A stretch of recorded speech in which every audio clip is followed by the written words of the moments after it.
Hello, my name is Marcus. I'm the compiler of a collection of therapy quotes entitled 1001 Windmills of the Mind, a collection of quotes taken from what's often called the psychodynamic or the psychoanalytic perspective, which long ago, as I understand it, was referred to by some as philosophical medicine, because this perspective seeks to make the unconscious conscious. It seeks to help a person to re-own, reintegrate, resynthesize back into themselves something about themselves that they put in safekeeping due to trauma.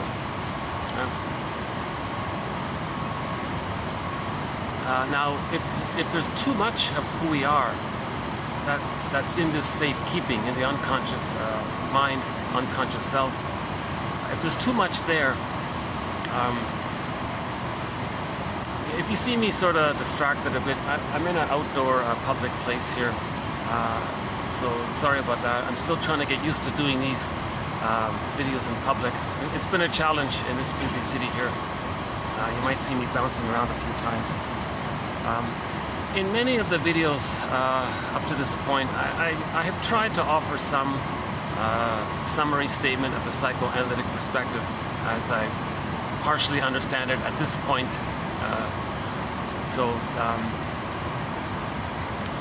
The main idea is to convert repetition compulsion, which is a symptom of trauma, to find memory and our feelings. Once we get our memory and feelings, we stop repeating. So maybe I won't do it in this video here, but in the last video, in part 1, there's a partial overview. Actually, the last few videos haven't been too bad. So we have roughly 50 threads, themes, or topics. By the way, this is my nice little view. It's noisy, but you know, it's a Sunday afternoon here, so I'm thinking maybe it won't be too busy here. And they don't have the Sunday brunch or something out here, but yeah.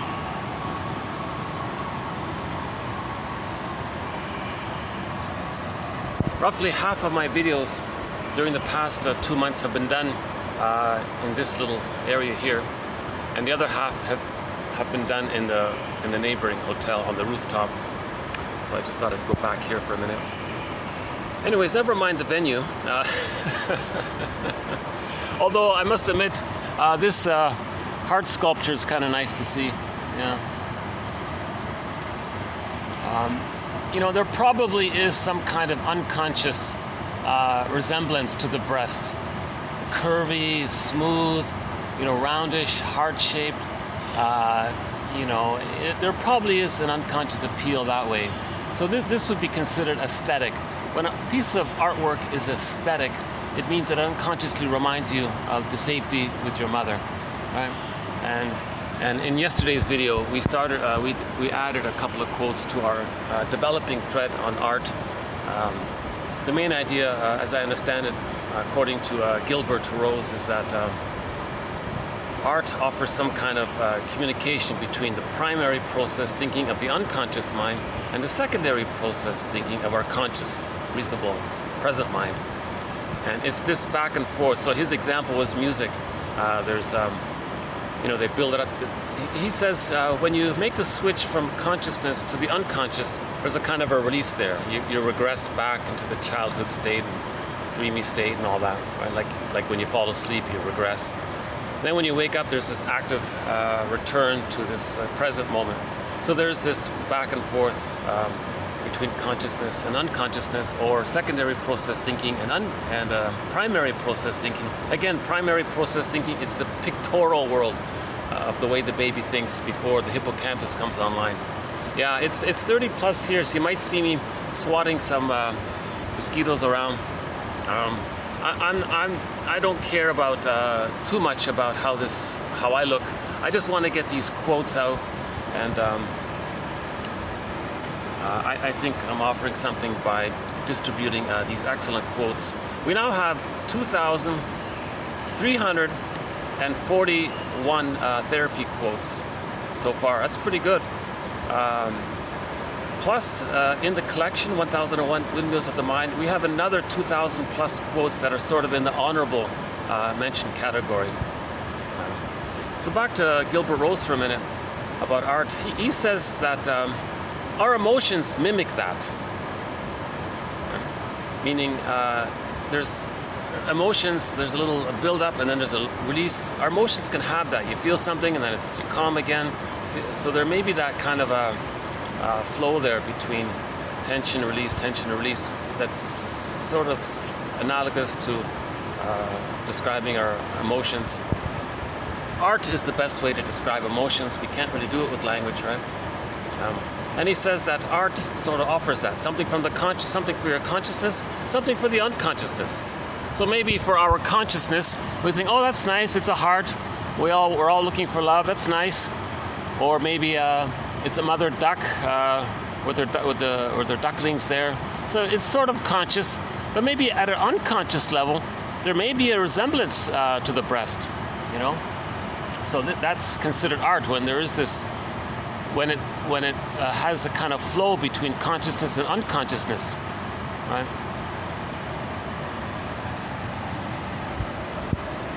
And so similar to music, there's the tension and then there's a release, then they build it up again and they release it again, and then now you're, right? So a lot of songs do that. They build up the tension,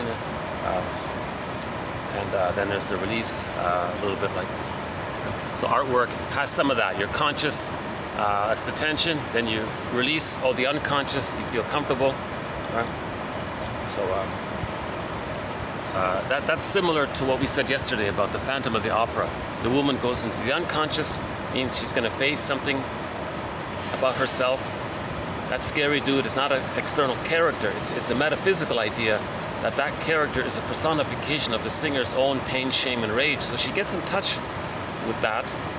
So we're going into the unconscious, so she goes into the basement, a symbol for the unconscious. She faces it, comes back, and she's a better singer. So she has that dialogue. So that's considered an artistic element of that story, right? Phantom of the Opera. Right?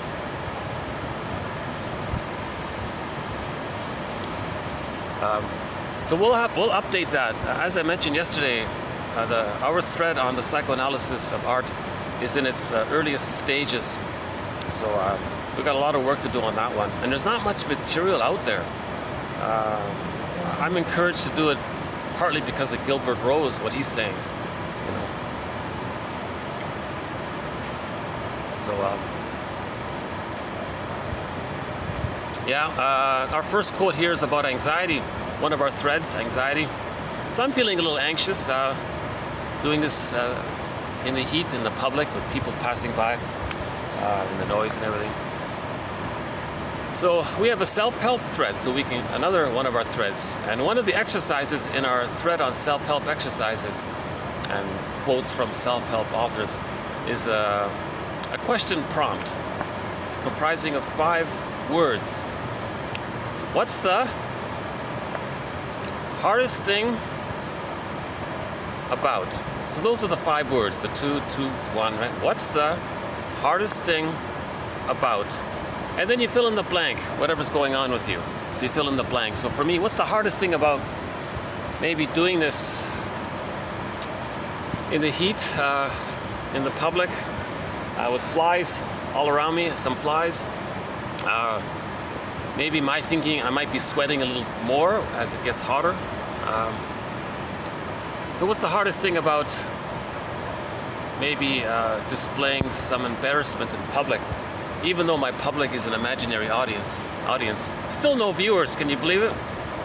Unbelievable. I think I've done some pretty good videos. No views. It might say 2 or 3 views, but the total watch time is like 0.01 of a second. Right. I think that's just the computer monitoring something. So there's still no real viewers here. They will let these interesting individuals pass by. See, I think people with interesting displays, they want to feel important, and that's maybe one way to feel important, to preserve the feeling of importance. to get the serotonin to have some kind of exaggerated display of themselves. And I feel, yeah, maybe we'll talk about that some other time. But let's as Karen Horney says, we got to keep the heart. So Karen Horney, one of our mentors, the 1001 Windmills of the Mind, she emphasizes the heart, the heartful side of psychoanalysis. Edmund Bergler, another one of our mentors, he's sort of the gutsy guy. He faces rationalizations, the lies we tell ourselves, to get to the truth so that we can mourn. So he's gutsy in that way, I feel. The more intellectual side of 1001 Windmills of the Mind is represented by our other mentors, James F. Masterson, William Fairbairn, Melanie Klein, and Margaret Mahler. They're sort of the mind side of it all. Karen Horney, the heart, Bergler, the guts. So they're our main mentors. Robert Bly sort of makes a guest appearance now and then. So Robert Bly has a very helpful metaphor for the unconscious. It's this bag that we drag behind us. So by the age of 5, so much of who we really are, our feelings, our potential, and the capacities of the real self, the ability to mourn, the ability to be able to make I statements, the ability to identify and name our feelings, that goes into the bag. A lot of vitality's in there as well. So Roy Lichtenstein's painting, Stepping Out. So there's another example of art in that painting called Stepping Out by Roy Lichtenstein, which has won, by the way, the 20th Golden Windmills of the Mind Award went to that painting. You can see the two sides there. Something in the unconscious, so there's the vibrancy there, different way of thinking, primary process thinking. It's got a mind of its own, and there's a lot of animation there. And the other side of that painting was our consciousness of what we're aware of about ourselves. The guy in that painting he feels the unlived life, that life is provisional. Like when does life begin kind of thing. Then there's the vibrancy, saying I'm here, and he's sort of, it represents the two sides there like that. So this bag that we drag by, there's a lot of the golden ball there, so it's very vibrant like that. So a lot of our feelings are in there. We need our feelings to mourn. If we experience a loss later in life, and we don't have our feelings, then we don't mourn. That's pathological mourning, or complicated grief, aggravated grief, the derailment of the grief process. That can lead to melancholia. Melancholia just means that the emotions that you have regarding a loss, say at midlife, you look at the template. The template is the baby and the mother are one there. The mother is an extension of the child. It's the mother-infant dual unity there. The child didn't differentiate. Differentiation is needed to mourn. If they don't differentiate, they can't mourn, because the self and other are blurred as one. So if there's a loss at midlife, they look at the template, the schema, it says other equals self. They're one there. So to acknowledge or to admit or to face or accept the loss, you look at the template, it says, would that be like that I lost myself? I can't do that. So there's complicated grief. They don't mourn. So they're in denial because of the fusion there. Remember, the baby and the mother are fused. They're one there in the beginning. So to cure complicated grief, well, those guys were just going to sit right beside me. I can't believe they changed their mind. That's good. Okay. It's an odd thing. I've had this happen to me several times. There might be, if I'm in a coffee shop or something, and there are like 20 tables, someone will come and sit right at the table right beside me, and they don't choose one of the more open ones. I've always found that a little uncomfortable. See, there's sort of like nonverbal communication. Well, you're acting like a child. If there's something you want to say, make a statement. Use your words. I'm not going to read your mind or something. So it's anyways. We'll. Oh yeah, nonverbal communication. I don't think we have a thread on that, but that might be worth that. Oh, that would be a good thread to start. Nonverbal communication, right? So back to Robert Bly's image of the unconscious. This bag that we drag behind us. He says so much of who we really are, our potential, our capacities, it gets put into this bag. It's very vibrant, primary process thinking, right? It's timeless in there, by the way. It's timeless. Now, a lot of the schemas and templates and memories are like stencils. The child's memories, it's in there. Now, because of trauma, things are frozen in there. So there's a lot going on in there, in the unconscious. If we were to amalgamate all of our own disowned traits and in a metaphysical imagining create a character that comprises our disowned traits, that's the double self, the motif of the double. It's the one who walks with me, who's not like me, who is me. Someone's living my life and I know nothing about him. Now this double self is sometimes called the secret self, the second self, the unconscious self, the shadow soul, and so on. Right? And Darrow calls it the skeleton, this other, because it's invisible, you don't see it. And he says, you want to welcome the skeleton to the fireplace, treat him as an honored guest who had a right to be, who has a right to be, wise teacher, teaching us that there is a conquest of the self, that we can re-own and reintegrate. So in the Odyssey, Odysseus, he reached Ithaca. He found his inner home. Penelope is the feelings. Ithaca is his soul castle. So we all live in a psychic house called the soul castle. In the Odyssey, it was called Ithaca. He got back to Ithaca.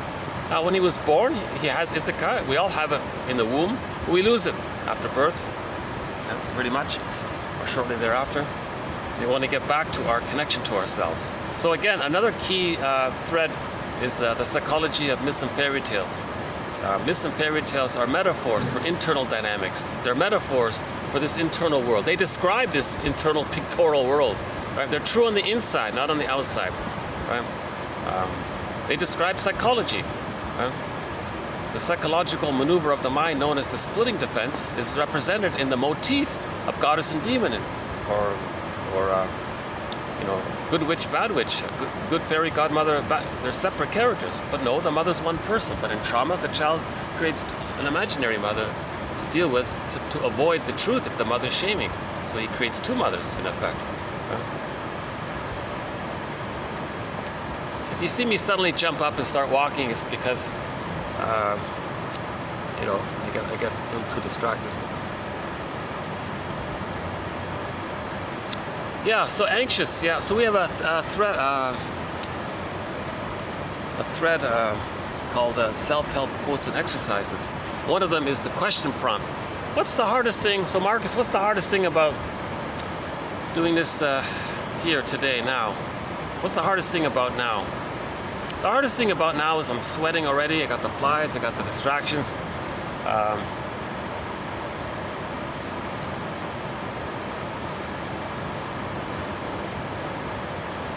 Go on. Well, then I feel that I'm going to be in some kind of reaction mode to my distraction. So I'm going to misuse my distraction to increase my anxiety. Why would you do that? Good question. That's what Claire Weeks' TQ 2339 is all about. If you're anxious and you have a symptom, let it flow. Her mantra is, if you have anxiety or something, face, accept, allow, flow, or float. I've been using float. She says flow. So rather than you look at the symptom and then misuse the symptom to create more anxiety, because you're still operating out of some false belief that anxiety pleases the mother, dysfunction pleases the mother. The child felt immense anxiety when his needs didn't get met. So there's an unconscious link there between anxiety and the mother, or dysfunction in the mother. Dysfunction equals protecting mother. Because in the beginning, the baby had feelings and wishes. The mother was uncomfortable with them. The child thought, oh my God, are my feelings and wishes uncomfortable for you, mother? Now the baby must adapt to his early environment. All humans adapt to their environment. The baby's first environment is the breast mother. He's got to adapt. But if the breast mother is rejecting, how does he adapt? He adapts by sacrifice. He puts his golden ball and his potential and his true self in the bag. Okay, now that forms a template for future referencing. And he sees the future through that reference point of the template he creates. That's trauma. And it's frozen there, like the woolly mammoth in the block of ice. Stuck there. There's Yeah. You know, one thought that just came to mind with some of these characters is there's no help for men. There's really no support to help men grow up, right? And the men's movement was sort of an attempt, but it was set up to fail because they had the attitude that if any man wants to join a men's circle, he can't say no. But what they didn't realize is that some people, some men with the bully pattern, they only join men's circles not to heal, just to have the fun to boss others around and have lackeys. They're just looking for lackeys. They don't want to heal. So I think the precondition for any kind of therapy process is that the person admits to themselves that there's something off, there's something wrong, and they want to face that. Right? So that's, I think, in the 90s, there's a book in the 90s about why men's groups and men's circles didn't really work. Right? No screening. The basic screening requirement would be the person says he wants to get better, and he means it, and he can demonstrate it, not lie about it. So yeah, I do see a fair bit of men looking like teenagers still. They haven't grown up. Robert Bly, our guest mentor, he also has a book called Sibling Society. Talks about this. We're all just like siblings. We haven't really know we're the adults, kind of thing. Yeah. And they try. Yeah, a lot could be said. That's another thread, right? So anxious. Yeah. So I feel the heat coming on. So by the way, the term anxious comes from the Latin anxius, meaning being upset about some future uncertain happening. So anxiety, the basic idea is that you don't know what it is. Usually it's a memory. Oh, someone's just gonna sit right beside me here. All right, time to move. It's just as well because it is getting pretty hot in here. Maybe fast forward this a bit. I'll try that other area. Hold on a second. See how it works over there.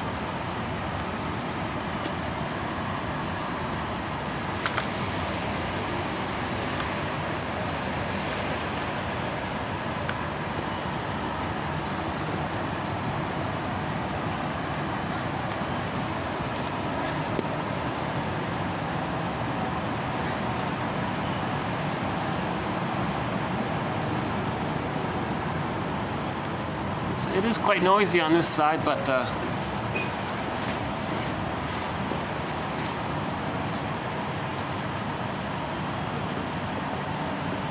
let's see how we do for a while here.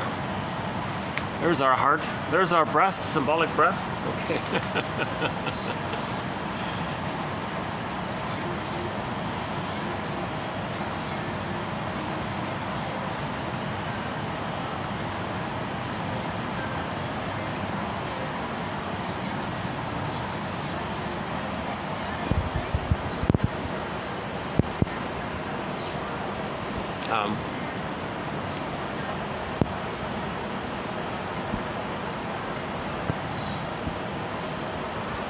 So why don't we just begin with our first quote here, TQ2339. It comes from about that self-help thread. So we'll add one more quote to our thread on self-help quotes and exercises. There's no exercise here, but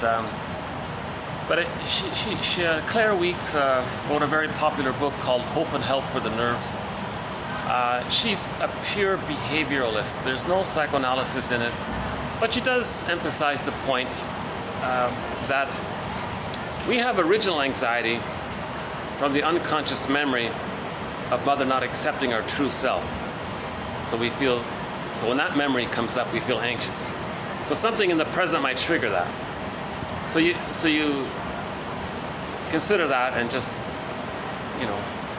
face, accept, allow, flow. But have the idea that you were triggered, and have the idea that as a baby, one needed a secure attachment style. When that didn't get met, there was fear there. But that's unconscious, and that's why we're feeling anxiety. And just sort of focus more on that kind of the source of the anxiety. Usually it's the abandonment. The mother's going to abandon the baby. Now remember, if the baby doesn't see the mother, poof, the baby thinks the mother's not there. No baby can make it on their own. The baby doesn't understand time. He doesn't get that in 2 minutes the mother may return. Well, that's kind of nice. You can see a reflection of the heart through the glass behind me. Yeah, okay.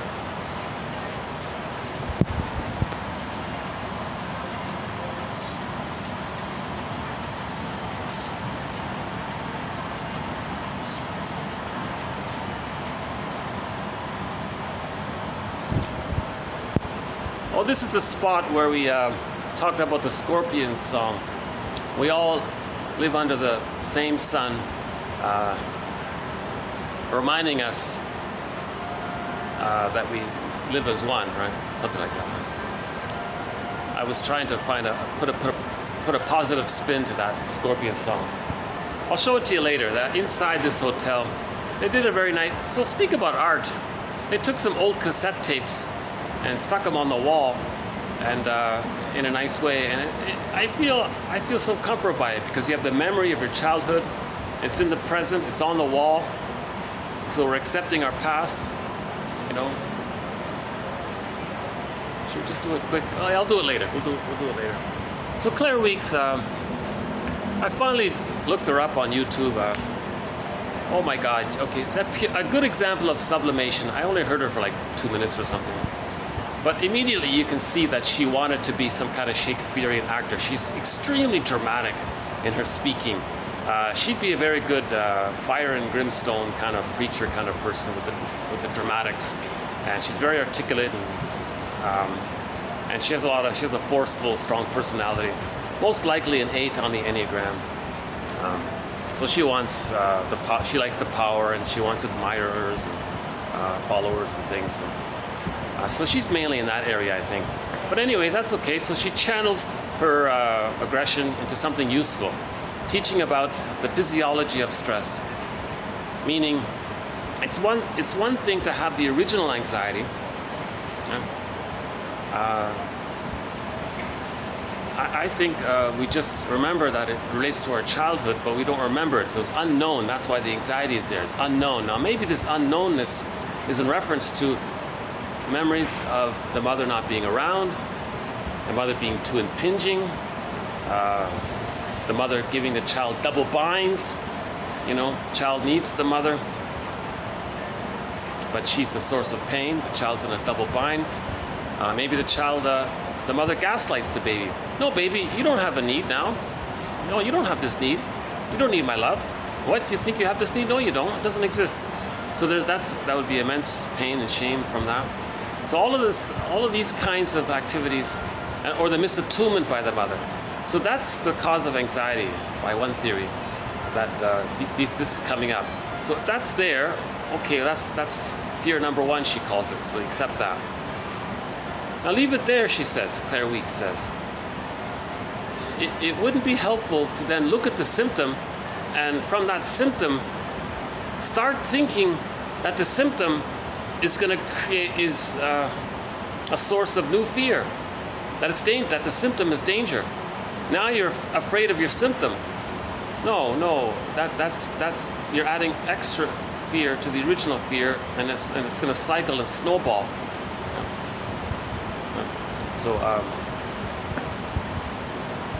So she says you want to, and then if that happens, it blurs together. You can't tell the difference between the original anxiety and the anxiety that you're creating out of your response to the fear, and it gets blurred up like that. Now you're in a closer to a panic kind of situation. So you don't want to do that. So she teases out the two, right? The primary, original anxiety that we don't know about. Face, accept, allow, flow. But when we say face, accept, allow, I think what we can add is some compassion for ourselves, that the mother didn't have it to give, the truth that we didn't get our needs met, and some of that's coming up. So just to be aware that our anxiety is in relation to that area, that can be a little helpful. So this is all summarized by the famous quote, the only thing we have to fear is fear itself. Right? The first fear is one thing. It's manageable. It's going to dissipate if we accept it. What does she call it? Utter acceptance. You want to have utter acceptance. If you don't have acceptance, then you're rejecting it. Now you're compounding the issue. Okay, it is easy to add fear of fear when an original spasm of fear is felt as a scorching flash. Naturally, the sufferer recoils from the flash, and as he recoils, adds a second flash. I call these two fears first and second fear. Indeed, a sensitized person may be more concerned with his physical feeling of fear than with the original forgotten threat that brought it about. And because of the past failure to recognize this, called sensitization, sensitization prolongs the first flash, and the two fears may feel like one. This is why a sufferer fails to recognize the two separate fears, and so fails to see how he prolongs his problem by adding the second fear. He resensitizes, himself with every spasm of second fear, meaning he re-triggers himself, kind of thing. The sufferer may become more afraid of the symptom of stress than of the cause of the original stress. Oh, there it is there, right? So you have the symptom of stress. Let's say I'm sweating a little bit. I think, well, that's a symptom of anxiety. Yeah, I do sweat a little easily, actually. So that's a simple sign of anxiety. Now, I can just accept that I have the anxiety, the primary anxiety there. But if I take my sweat and then think, hey, wait a minute, this is now a cause of some other thing. No, it's a symptom of the first cause. Don't think the symptom is the cause, leading to another symptom reaction, and you're compounding the issue. It's the snowballing effect, right?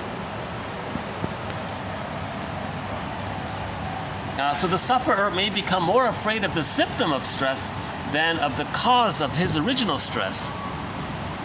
By adding the extra stress of fear to his original stress, the sufferer stimulates the release of more stress hormones, and so further intensifies the symptoms he dreads. If the client could understand that the thought frightens them only because of their body's sensitized reaction to it, and not because it is the real threat, right? So the symptom is not the real threat. The symptom is just the symptom. The symptom is not, right? If only he could see the strength of his reaction as part of a physical sensitized state unrelated to truth, right? For example, in his oversensitized state, he thinks his friends are criticizing more than they are. Okay, so our nervous system. I will call the sympathetic nerves, quote, adrenaline releasing nerves, because they are certainly not sympathetic as we understand that word. Yeah, a very unfortunate phenomenon of jargon here. Why do we call the nervous system, why do we call it the sympathetic nerves? If it's when we're under stress and the sympathetic nerves releases the cortisol and the adrenaline. Why are we calling it the sympathetic nerves? You got to be kidding. There's no relation to sympathy there. So she's right. It's the adrenaline or the cortisol releasing nerves. Let's call it that at least. This can lead to nervous fatigue. Nervous fatigue can show itself as one or more of four fatigues: muscular, emotional, mental, and a kind of fatigue of the spirit. And these often develop in this order.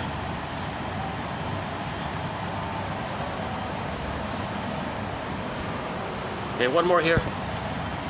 Normal emotions frozen. It is a mistake for the client to search for and try to force normal feeling. He must wait for it to return as it inevitably does. It is as if his normal emotions are frozen and he must wait for them to thaw.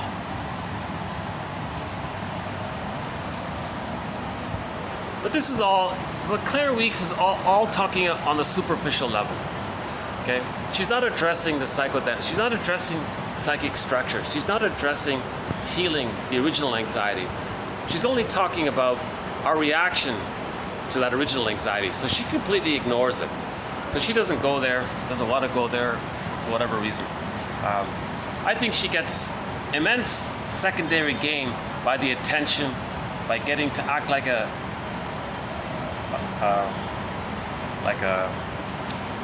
dramatist on stage, and she speaks in a very dramatic, a lot of flair and a lot of great emotion here. And so she's artistic because she'll be intense in her speaking, then she'll be soft and patient, and so she has the tension release. So she's trying to be artistic in her delivery. So she's really using self-help ideas as an outlet, as an excuse, I think, to engage in her true love, which is to be artistic in her delivery. Now, in her artistic delivery, I think there's more interest in that. I think she's trying to search for feelings. Right? She's searching for her own feelings in that delivery, as if to say, I'm looking for my feelings. See the tenseness in my speech? You see the calmness in my speech? I'm trying to get in touch with my feelings. Now she's admired and gets a lot of money and gets invited onto all of these talk shows and interviews and everything, sells her tapes and videos and books, and so she's getting wealthy by this. So she's probably thinking, wow, this is pretty good. I can enjoy the benefits of her sublimation, which is fine. It's useful to society. We learn a little bit about the topic, so that's okay. But she doesn't effectively, she doesn't go deeper for herself. Maybe she accepts that. To go deeper, she would need to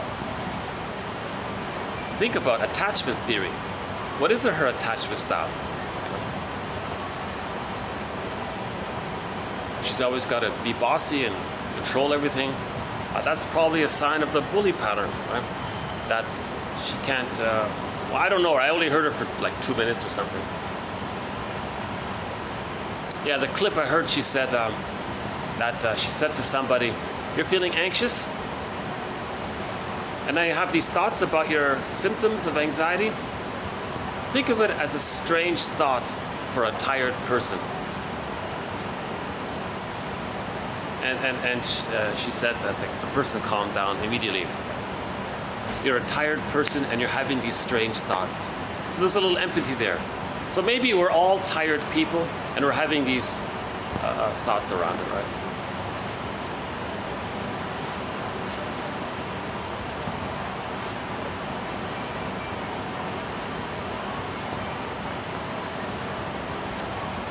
The thoughts are we're groping for a way to recreate the scene of the past and the present, but it can't be done, so we're searching and spinning around. It can't be done. We can't heal, we can't replay the past and the present. And because it's not working, we're thinking, how can we do it? So all these thoughts are going around. So those are your strange thoughts for a tired person. But those strange thoughts are the attempt to misperceive the present based on the template with the hopes of changing the template. That template is a problem. That template says, don't be happy and you'll please your mother and then you'll feel safe because you have a connection to your mother. Yes, you sacrificed yourself, but the primary goal for the baby is to make it, to survive, so he makes that compromise, but at a huge cost, and he's stuck there. Now, because too much of his true self is so squelched like that, that's an emotional trauma. When there's trauma, we want to repeat the scene to get a better outcome. So in our strange thoughts, we're trying to figure out how can we recreate, right? That's maybe the hope and promise of that lovely breast symbol. Maybe that breast symbol is this thought. Maybe I can have a good relationship with the breast. Maybe if I stare at that sculpture for a while and have a painting of it, maybe it'll give me the imagining of the experience of seeing something symbolic of the breast. Maybe it's calming that way.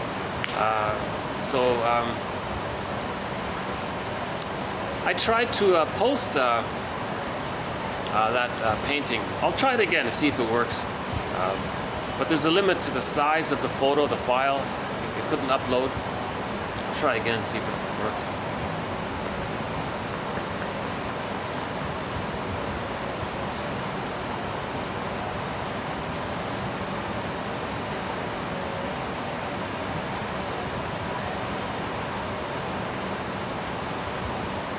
Yeah, so let's go back to that one for a second. It's a 2-minute clip. I think it's called Obsession. If you look at Claire Weeks, the one that says Obsession or something, and the interviewer asked her, so how did you help this woman who had this obsessive?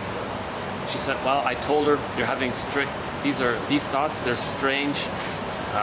You're having strange thoughts. You're giving yourself strange thoughts to a tired person. That's pretty good. That was a good little clip there. Probably one of her better ones, I would think. But I can imagine she would have been a great actress. She could have played some kind of a Napoleon kind of character or whatever, some kind of dramatic character, some historical. She could have played some historical figure in a very dramatic way. She's very articulate and dramatic. Yeah, you can see maybe why she wouldn't be fully accepted as an actress, but she definitely wanted that. So she channeled her energy to give lectures as a self-help guru. Look, everyone, you in the audience here, you feel anxiety? Here's my mantra for you. You gotta face it, accept it, allow it, just let it flow. Now, when I say let it flow, you gotta accept it. Now, you don't want to accept it? Well, I'm here to tell you, you gotta accept what you're feeling and let it flow, let it float, let it stay. And she's having fun doing this kind of thing. And you can see she's kind of having fun with it. She's turning it into theater. She's turning her self-help. She took a little mini idea from self-help and turned it into a grand opera, you know. Which isn't bad. Well, there's a thought. Why don't we have an opera about self-help ideas? Take some self-help concepts, take some psychoanalytic concepts, and let's create a grand opera around it. That'll be helpful. So yeah, so she's a role model. Opera. So we have comic opera. Why don't we have therapy opera? Psychoanalytic opera. Psychoanalysis opera. Why don't we do something like that? Self-help opera. Psychology opera. Healing opera. Psychotherapy opera. Cognitive, no? What else is there? Soul repair opera.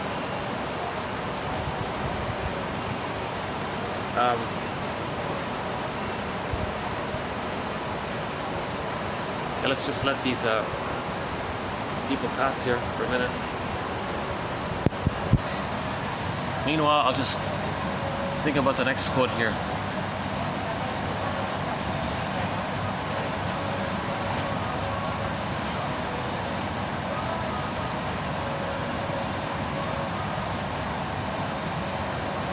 Okay, we'll do it. So the next one here, 2340, somebody named, I forgot her first, is it Dorothy? I forgot her first name. Her last name is Trumbull.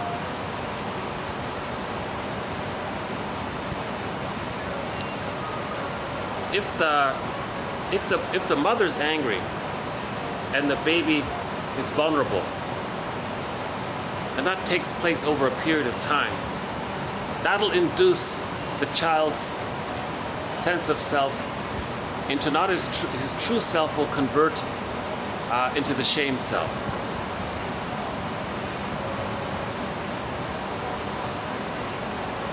So the child was first humiliated by the mother, and that led to the feeling of shame. So she talks about the distinction between the terms shame and humiliation. First, there's the humiliation. That's when another person, the mother, does something rejecting towards the child, he ends up with the feeling of shame. Now he's in this shamed condition. It's a part of him now, so he feels shame there. Right? Something like that. Those who had suffered humiliations in childhood, many of these individuals were compelled to shift their energies from self-development, self-realization, self-actualization, toward serving their idealized selves, their false selves, their glorified selves, chasing the phantom of glory, the search for glory, driven by a need to put others to shame or to defeat them. So there's the vindictiveness. So normally we want to move towards knowing ourselves, but if the trauma is too great, in particular prior to 18 months, they don't even have that sense yet. They're just so enraged at the parent. They're focused on shaming others to communicate that the mother shamed them. And it's a desperate effort, because nobody in the present can be the breast mother. Even if somebody in the present got the message, I see, you're engaging in the bully pattern to communicate that you were shamed, and you want to shame others to communicate that you were shamed. Or the narcissistic pattern in their negative humor and all that. I see. So you had a bad time in childhood, and you're communicating it by imitating what you've become a caricature of your mother. So you're showing us what happened, what your childhood was like, right? By putting us in the role of you, and you acting like the parent. So even if somebody gets the message, what can they do? They don't know how to. It's hard. So they're going to try again and again and again, right? They're trying to show up the mother. At the same time, they need her, and they're protecting her, and they're being just like her, and they're waiting for her love. They're not getting it, and they're angry. They're displacing their anger toward the parent to others to protect the parent, because when the baby was angry at the mother, the mother couldn't accept it, so it's squelched, then it's displaced onto others. That protects the parent. So they're still engaged in this condensation of protecting the parent, at the same time expressing their anger at the parent by imitating her, doing to others to communicate what the mother did to them, thinking that they're showing her up. So they're angry at the mother, and they're protecting her. They're protecting her, again, because they're not directing their true feelings towards the anger. The person with the narcissistic pattern doesn't pick up the phone and say, hey mother, I'm angry at you for this, and I got to talk about this. He wouldn't do that, because he's her. It's too much. He can't have the thought of his mother being unhappy with him,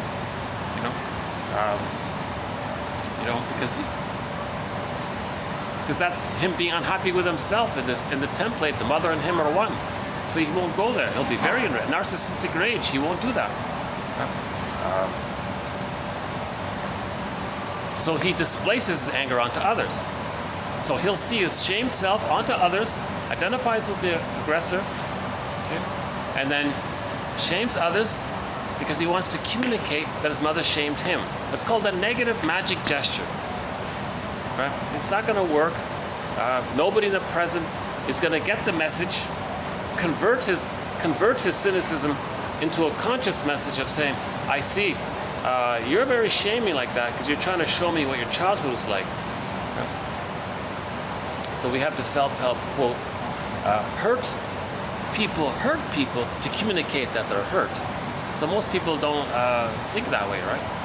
Even if they did, they're kind of like, I'm sorry, what? They'll just shame you for that. Oh, you have feelings? You're weak. Because when the baby had feelings, it was too painful to accept the feelings. So people who are traumatized prior to 18 months, they still cling to the grandiosity. All babies think they're gods. They cling to that image, and they chase that. That's the search for glory, or the phantom glory, the phantom of glory. The baby had a dream that he was a little god. That's like a phantomish, ghosty kind of feel. So he's chasing this phantom image of himself. Again, narcissist looks into the pool of water. He sees a reflection of himself. That's the phantom of glory. All right? That image of himself is sometimes called the glorified self, the idealized self, the ego ideal, the infantile megalomania. It's an image or a concept that the person had of himself, that when he was in the womb, he was a little god, all powerful. Right? And he's looking, and he sees that, and he's transfixed there. He's stuck there because he's frozen. The woolly mammoth is stuck in the cube of ice in Siberia for the past 30,000 years. So that's the image of being frozen there. With this trauma, the frozenness. He's stuck in this symbiotic issue here. The self and the mother are stuck there. Right? Now, the mother's him, so he sees himself. So he looks in the pool of water. He's looking at his mother, but the mother's him, so he sees himself. So it's kind of all blurred like that, the symbiosis. So that's called taking refuge in the grandiose part self, or the infantile megalomania. Cynicism gratifies infantile megalomania because in cynicism they identify with the aggressor, shame others. Now they're in the one-up position. When they were a baby, they were in the one-down position with the mother. The mother got some benefits by shaming the baby. He imitates her, shames others to get those benefits, called serotonin. So again, with serotonin, that's the feel-good chemical of safety. If the baby metabolizes the mother's pain, the mother feels better, she gets serotonin. So that's called schadenfreude. So the mother gets schadenfreude by shaming her baby. He identifies with the aggressor, and that's how he gets pleasure, through schadenfreude, because he's become a caricature of his mother. He's going to act just like her for the attachment, waiting for his mother in the mind to change the phantom now it's a ghost, right? Waiting for the ghost mother to change her ways, provide the love that the person needed as a baby so he can differentiate. In the beginning, it's fusion. We want differentiation. Yeah. So, the main emotions for those with the bully pattern, the Iago pattern. Iago one is really something because he is the bully pattern, but he does it covertly, use it through others. So he gets others, and those others get others, and so that's how they do. They just have envy. They just have envy. Ironically, the bully pattern has a little hope because he thinks if he finds a lackey and has control over someone, maybe that person could be the breast and meet their need. It doesn't work.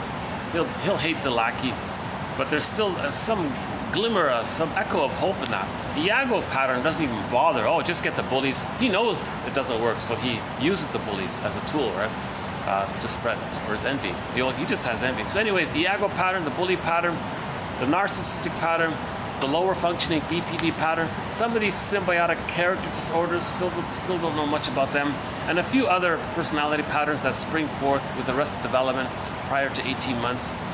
The main emotions are hate, greed, envy, or grenvy. Now, gratitude hasn't entered the psychological picture yet, so that's ingratitude, spite, vindictiveness, the power and control is to find a symbolic other that they can shame or to have control over, to have someone respond to them. A person with the bully pattern doesn't sing the song "Find Me Somebody to Love."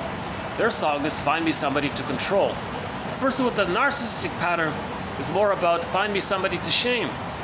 Now, a person with the Iago pattern is more about "Find me somebody to hurt," because they don't want to see anything.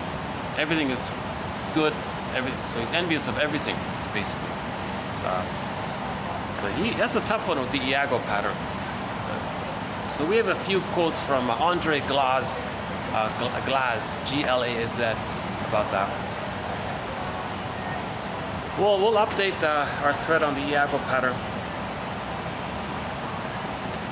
So all of those ones, okay. Now, the pleasure they get is the schadenfreude, shaming others. They don't have the pleasure from the identity because they didn't get the identity. They didn't get differentiation. Differentiation is needed to have the identity. They didn't go through the developmental process. Developmental process, first the baby enters into what's called the maternal holding environment with the mother, called the extended womb. Babies come out too early, they need an extended womb for the first 4 to 5 months. If the babies don't enter into this egg, this second womb, so many of those difficult personality patterns are from that. Now, if the baby does enter into the egg, but he can't hatch out and he's stuck there, That's mainly the narcissistic pattern. The narcissistic pattern feels a little safer because he has the mother and he is the mother. The bully pattern is still searching for it, so they're aggressive. The Iago pattern just gives up on it. Only seeks the pleasure of.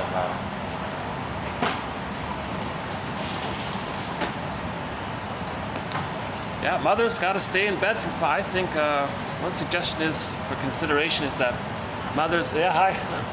Mothers stay. I think she recognized me from the last time I was here. The waitress.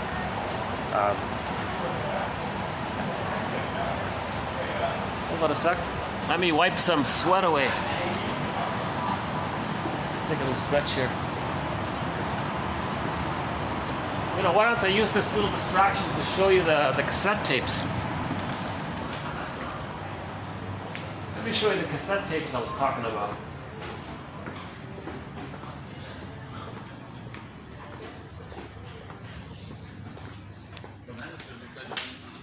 Okay, so here it is here, eh? Isn't that cool? Okay.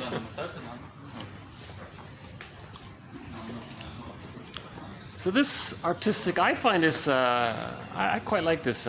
These are all old cassette tapes. They put them on the wall like that. And, you know, it's present and past. And it's valid, it's all music, right? All of those tapes are filled with music. That's our emotions. So they're all little containers of our feelings, all bundled up into a composite of feelings. We have a variety of feelings. Each tape expresses some feelings. You know, and my point was, in the last video was, we found that Scorpions tape. Let's see, where is it? Yeah, this one here, this one here. The Scorpions, right? I don't know if it's on that tape, but they have a song said we all live under the same sun, reminding us that we live as one. That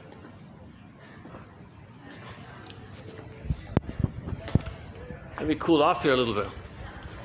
This hotel sort of has a real nostalgic theme. Cassette tapes, old radios, you know.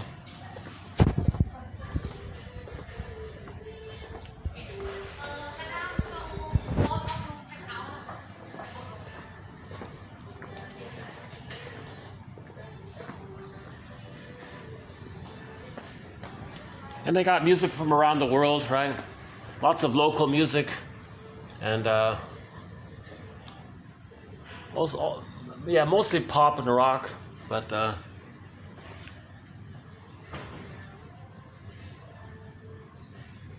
yeah, I'm gonna look up some of these tapes here. Oh, here's an interest. No, that's not one. No. You know, there's a musician that became a shrink. I'll talk about him in another video. But most of these I don't know. I can't even read the name on most of them. Like, who's this one here? I have no idea.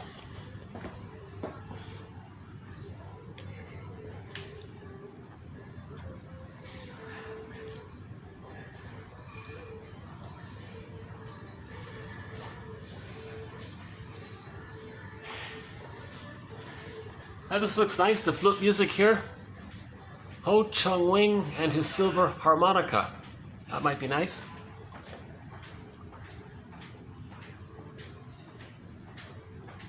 Everlasting love songs. Now most of these love songs, they're transference love songs. Most love songs are about transference love. Okay, let's just go back here. Just want to cool off a little bit.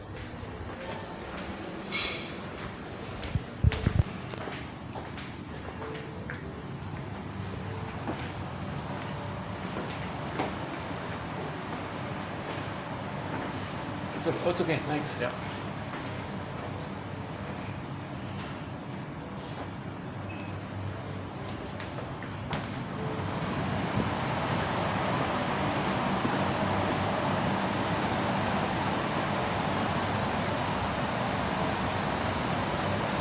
Oh, it's got a bunch of people over there. Yeah, it's getting busier. Yeah.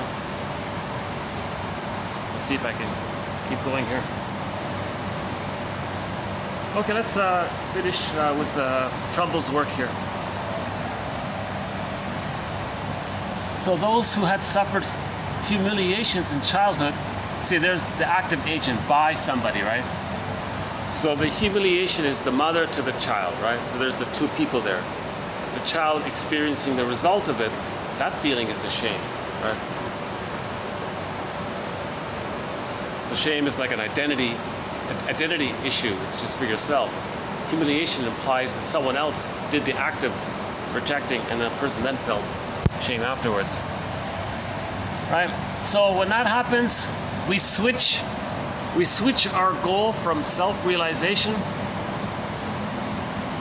to power and control, hate, greed, envy, spite, vindictiveness, schadenfreude, the manic defense. Because of the complicated grief, they can't self-realize. They can't find the true self because they have complicated grief. They didn't differentiate. So they're angry. So all of their efforts is to shame others or to have power over them. So that's a pretty good quote. That one right there. Now, one of the reasons, one facet about this is that the child wasn't able to receive the interaction with the mother. So during the oneness, the mother's brain is there, right? And the child is one with the mother. She says here the child borrows the mother's brain. Now the mother soothes the child, and she has a brain that helps her to do that because she thinks, sees, perceives, accepts, understands. Now, that's going on for the child. That's going on now with the child. Now the child can think, see for himself. It's called the internalized good object, or the holding interject, right? Okay, so the child who can borrow the prefrontal cortex of the empathic caregivers is likely to develop circuits, neural circuits, vital not only to emotional regulation, but to the capacity to escape from predetermined automatic responses and in turn create meaningful solutions. Right? The predetermined automatic responses, so there's the inflared amygdala. So if the child's amygdala might be overstimulated and enlarged as a result of the stress of not getting mother's soothing.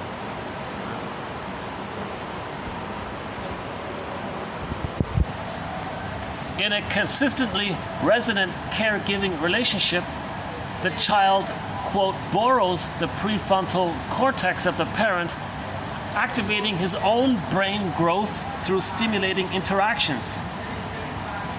This prefrontal growth includes a circuit that fine-tunes the vagal brake. So we'll have to update this about the vagal nerve. A lot of people talk about the vagal nerve. If it's damaged, we're easily triggered and all this. But our minds can put a brake on being triggered. That's the vagal brake.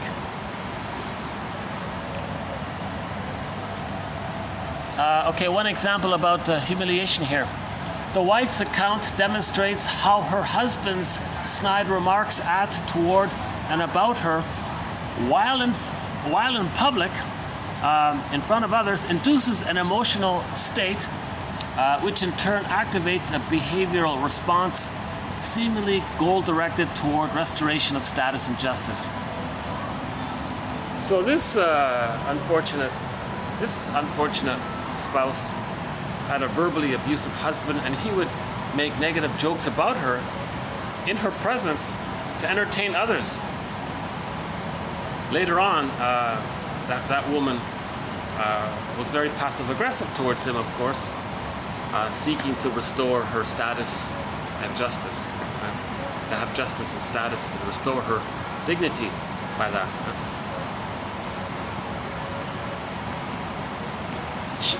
She's not going to say that he's... It would be hard for a wife to have empathy for a guy who's doing this, right? Does she say, why are you embarrassing me in public? For power and entertainment, you want to be seen? You want laughs at my expense? Do you really, what's going on here? I mean, maybe she can, depending on the foundation of their marriage, but I doubt it. Okay, we'll do one more quote here from Bagnini.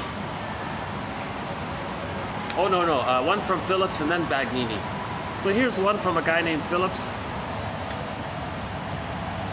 Okay, the parents may be everything to the child, but the child can never be everything to the parents. There is an inevitable element of humiliation in being a child. We have then humiliation as the tyranny of one's need for the other. I thought this is a key point. I think this is a subtle point, but I think it's a key point here. The mother is everything for the child.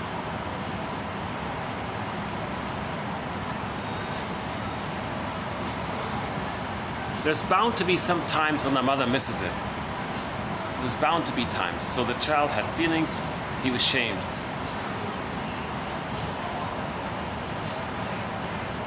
Later in life, that expresses itself that the person is vulnerable with others, has needs for others, but that triggers the memory of the shame. So we have then humiliation or shame as the tyranny of one's need for the other. Wow, yeah. So people are afraid to be vulnerable and share their feelings. Right? And a lot of people can't make I statements. People with trauma before 18 months cannot make I statements because you need empathy now. You need the connection. You need the understanding with the other. Now you need something. That triggers the memory of being shamed by the mother. So they don't want to make an I statement. Those marriages become like sour milk. They rust out. Right?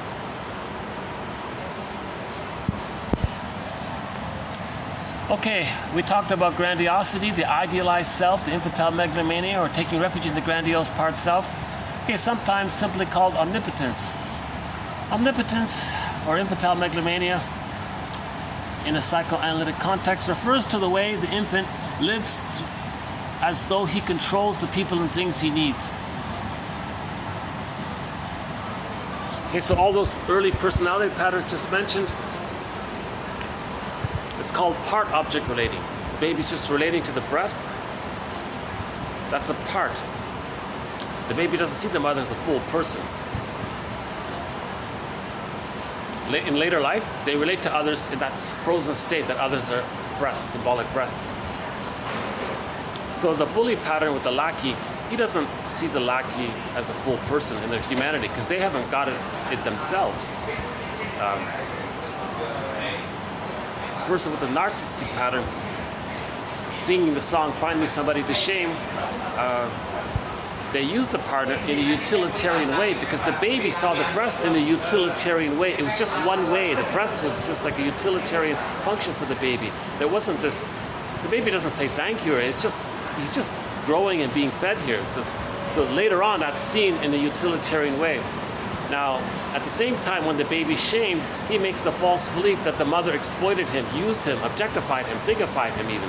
So later he does those things towards others. So he'll see others as symbolic in a utilitarian way. It's called part object relating. They're not seeing the person in their full humanity. Right? It's a real problem with trauma before 18 months. 18 months seems to be a real key point. If babies can get the egg for the first 5 months, if they can be seen between 5 months and 18 months, then the primary narcissism dissipates. The bully pattern, all these other ones that dissipate. If we can get the child to 18 months, at worst, he'll just be a pleaser, sacrificing himself to please others too much. He thinks he's not good and others are so great. That's still not too bad that way. But trauma prior to that is much harder to heal.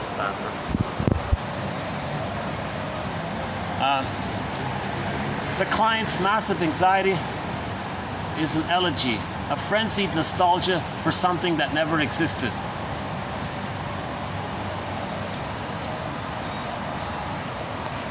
For something that never existed. The baby wasn't a little god. So there's the phantom image of him being a little god.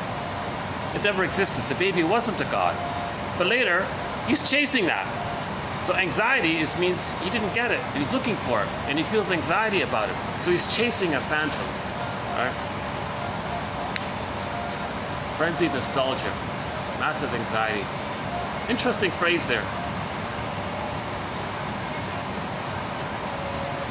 Overall, I don't like this author, but I did pluck out the 3 best things that I thought he said in his book there. But they're good ones, yeah. Okay, now we can do Bagnini.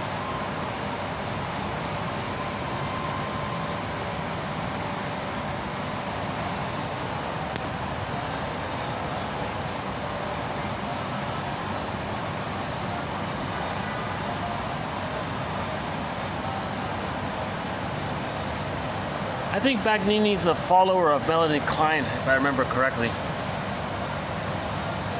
Okay, instead of being treated as a developmental challenge from which recovery is possible, divorce may be experienced as an unmanageable persecutory object, both for the partners of a broken marriage and for their couple's therapist. Divorcing spouses or partners may torment and persecute each other with their hurt, ambivalence, and lost hope. Then the couple relationship appears devoid of any good, and yet the partners, with their deep unconscious attachment, pursue the forever dream. Fused by hate, loss, disappointment, and betrayal, the partners are unable to detach or differentiate. They insist on defending themselves righteously against the accusations of the dying marriage and the disappointed spouse. In a symbiotic partnership or a long marriage with children, the unconscious fear of ending and aloneness prevents exploration and resolution. So divorce can be an opportunity to recognize why they're divorcing. The reason they're divorcing is because they didn't have differentiation. If they had differentiation, they probably wouldn't divorce. They got married in the hopes of getting differentiation, but it can't be done unconsciously. So now in the divorcing state, they're both enraged because they entered into the marriage, the symbiosis. One may be hatched out. The other one felt abandonment depression, abandonment anxiety, separation anxiety, and they're arguing. And because of all this anxiety, one being abandoned, one not being seen, not getting what they needed as a child through the partner, they're too flooded and they can't think about how they're trying to replay childhood in the marriage, replay the childhood developmental process in the marriage. Now, it can be done if they're conscious. Bergler says if your marriage is in trouble, run to the nearest therapist, not to the nearest lawyer. Right? And what's happening is they're both projecting the image of the rejecting breast onto the partner. At the same time, they're projecting the shamed self onto the partner, and they're both doing it. So all of this shame and rejection is going on now. They can't calm down and think about development, and because they're too flooded with emotions. And the therapist is caught up in all this, and he's triggered, he says here. And they're both trying to preserve their narcissism. So the immense pride is there, and their neurotic pride. We're talking about neurotic pride, narcissistic pride. So they're both trying to protect their neurotic pride, meaning they're trying to hold on to their fake identity. The fake identity is that it's all about them. So that's all they have. So they're holding on to that. So if they want to say they're right, it means they're perfect, and the other's no good. The other part is doing the same thing. No, I'm right and you're no good. No, I'm right and you're no good. And they're just stuck in this replay of the scene of the crime with the refusing breast, meaning misattunement.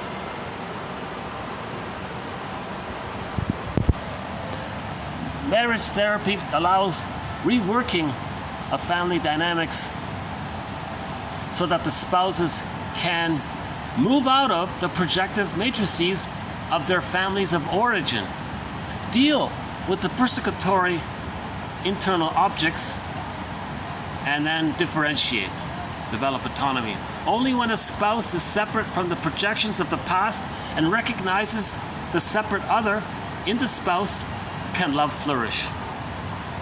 Okay, very hopeful, nice sentence to end up on here. So that's our final sentence here. Very good one here. Only when a spouse is seen as separate from the projections of the person's past, the other person's past, and recognizes the separateness and autonomy of the other person. They're thou, they're a person in their own right. They have feelings, dreams, wishes, hurts, memories. They want to develop. They have trauma. They want to heal from trauma. They're repeating to communicate that they have trauma. They're like Sisyphus as well. They're not sure about it all, so they're struggling. So that they have an autonomous three-dimensional self. So you accept the other as people in their own rights. Not just see them through the lens of somebody from your childhood. And you're not seeing the person as who they are now. You're not trying to get to know the person now. You're only seeing them through the lens of your childhood. And you're trying to change the person to fit that lens image. So the internal object is seen onto the external object, and you want the external object to act as a better version of your original object that became your frustrated inner object, thinking you're going to change the inner object. It can't be done. It's called parataxic distortion. So too much trauma means there's going to be too much projection. The more trauma and pain there is, the more there's going to be projection. Projection is the means of bringing repressed material to consciousness. Yeah, it's funny, I noticed that when I see people sitting around over there, I find myself in a rush. Why do I have this anxiety? Why can't I just sit calmly, finish my video at my pace? Why do I feel a little triggered?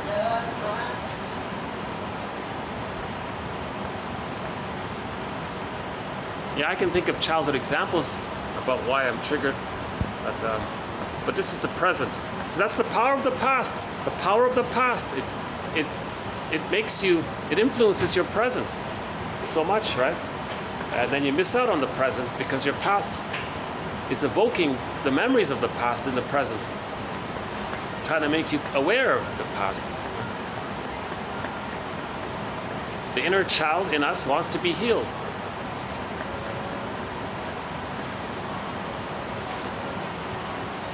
Again,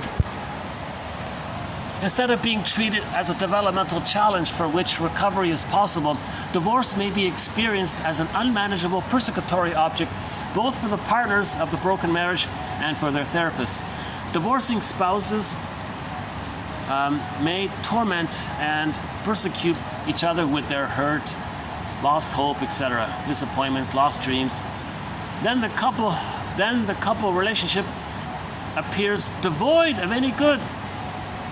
So splitting is still there, all good, all bad. Huh? And yet the partners with their deep unconscious attachment pursue the forever dream because they're fused. The fusion is the forever dream. Right? That we're one, we're going to be one together, we're going to grow together. Right? Now, in their hate, they're fused there, so fused by now the hate, loss, disappointment, and betrayal. Now, the betrayal is not a true betrayal. The betrayal is someone is just developing and growing. But the first one felt betrayed because they're still in the fusion.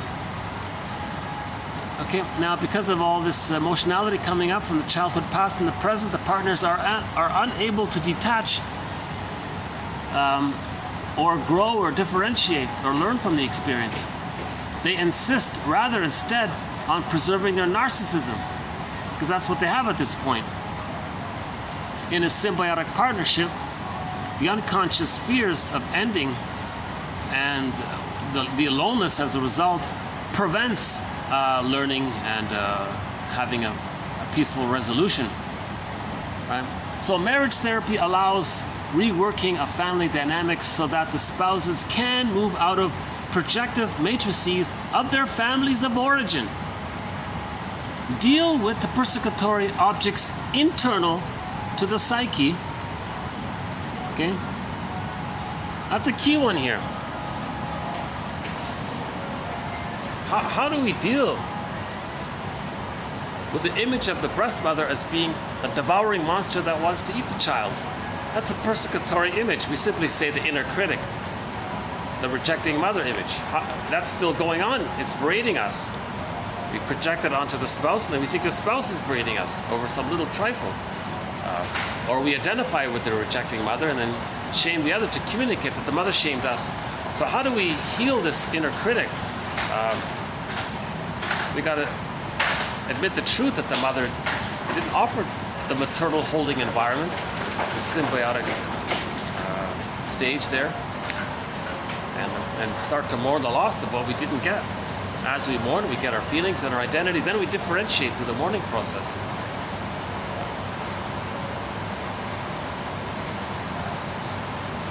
So family therapy is about healing the inner critic, meaning realizing that the inner critic is the image the child created in response to being shamed by the mother. Okay? So we understand why the inner critic is so dramatic, because as a baby, we only had pictorial thinking, and in our pictorial thinking, we saw the mother as this giantess in the nursery. Now the baby's rage, he couldn't accept it, so he projected it and said that the giantess is enraged. The baby wants to take in, he can't accept it. The giant wants to take him in. So we realized that the internal object of the rejecting mother is something that we created as babies. So that's how it's there now, right? So that helps to know that we created it. We created this image. The mother isn't a devouring witch that wants to eat the baby, but we created that. So that helps to know to soothe ourselves, to be a caring witness. So we're making the unconscious conscious. I feel a little lighter just thinking this in this moment now myself.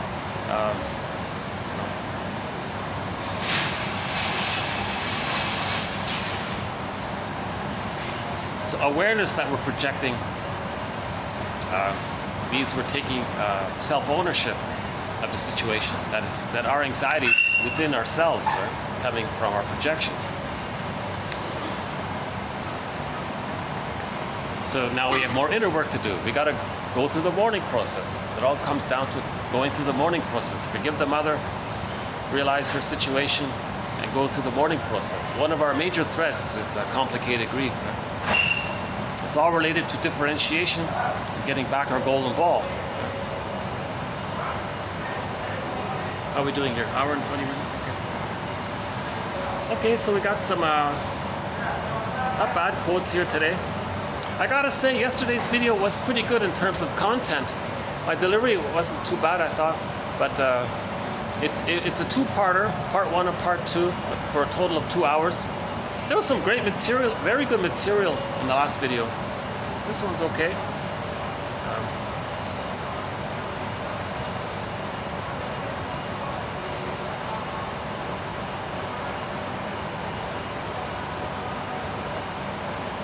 My favorite ones are the last one here. Marriage therapy allows reworking of family dynamics so that the spouses can move out of the projective matrices of their families of origin, deal with the persecutory objects internal to the psyche, and develop autonomy. Only when a spouse is separate from the projections of the past and recognizes the separate other in the spouse can love flourish. Can love flourish. Love can flourish. Love can flourish. Genuine, authentic love, caring for the other, and wanting their wishing their growth and well-being, and wanting their happiness and your happiness. You feel happy that you're helping with their happiness and growth. There's a joy in that, just like a mother would feel joy to see their child doing well in all this. There's a joy in all this. Not envy, not competition, not jealousy or these kinds of things. Love can flourish when two people have differentiated. If the people didn't differentiate, there's just a lot of jealousy and envy there. So when we differentiate, we grow, right? The other one I like is this first one here by Phillips. The parents may be everything to the child, but the child can never be everything to the parents. Okay? Some mothers expect the child to be everything for them. That's the issue, right? There is an inevitable element of humiliation in simply being a child, because the parents are everything to the child. Oh yeah, okay, let's say it that way. the parents are everything to the child. They're going to slip up at sometimes. There's going to be an inevitable element of shame and humiliation in simply being a child. Think about all these horrible game shows. It's all they do is shame people in public. They're just replaying the childhood scene in public. It's really, it's disturbing to watch this level of shame and rage being replayed, but maybe there's an unconscious attempt to communicate that they felt shamed by the way the mother breastfed the child. A lot of women are not breastfeeding their children. That's shame and humiliation right there. So later on, we watch these terrible game shows to kind of have an unconscious glimpse to something that's unconscious. So we're trying to get in touch with the unconscious. I wouldn't call these game shows art, but there's this element of trying to make the unconscious conscious. So again, the baby expects natural feeding. If he gets the rubber nipple and some honey on it, he's immensely shamed and humiliated by that. He's rejected and shamed by that. How does he communicate that? Either he participates in the creation of shaming game shows or just enjoys watching them.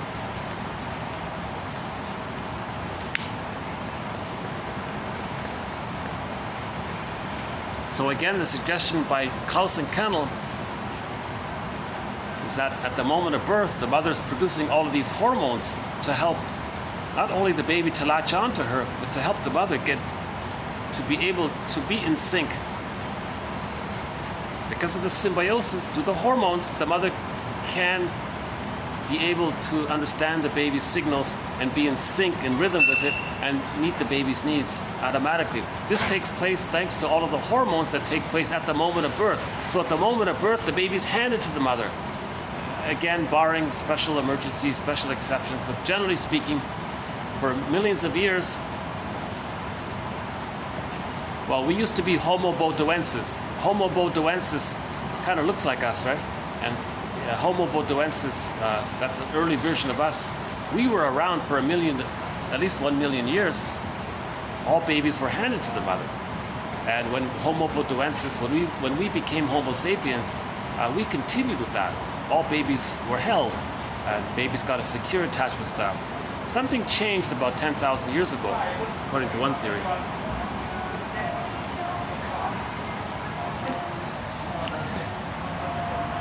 So yeah, so a little understanding here. We have then humiliation or shame as the tyranny of one's need for the other.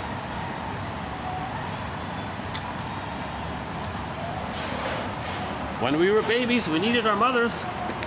She couldn't do it. She was the whole world for the child, but she missed it sometimes. That's a template. The template is need, shame, later on, okay. I'm afraid to show my needs because of the memory of being shamed. And we're operating from that template. So yesterday, the past couple of videos, we talked about templates. So I recommend the past two days in particular. Yeah, so we now have a new thread, the one on schemas. I've been using traumatic script and template, but I think schema is good because the architect has a schematic and they use the schematic drawing to make the building. Well, schematic, what about for the person? The baby creates schematic drawings in his neural networking for his life. So schema is just a shorthand for schemata.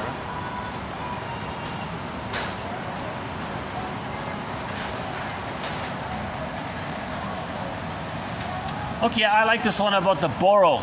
The child who can borrow the prefrontal cortex of the mother is likely to develop neural networks vital not only to be able to soothe their own emotions, but then they're not constantly in amygdala mode.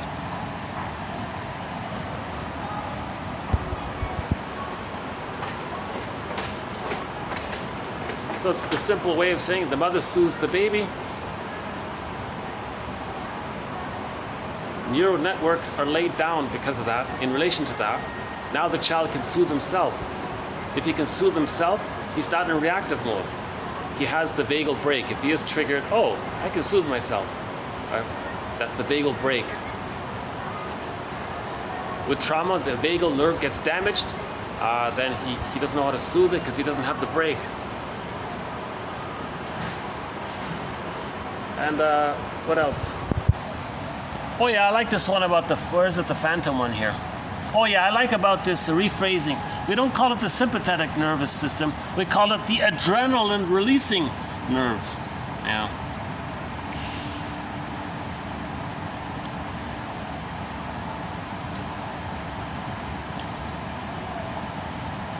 The two fears, yeah. Where's the phantom one?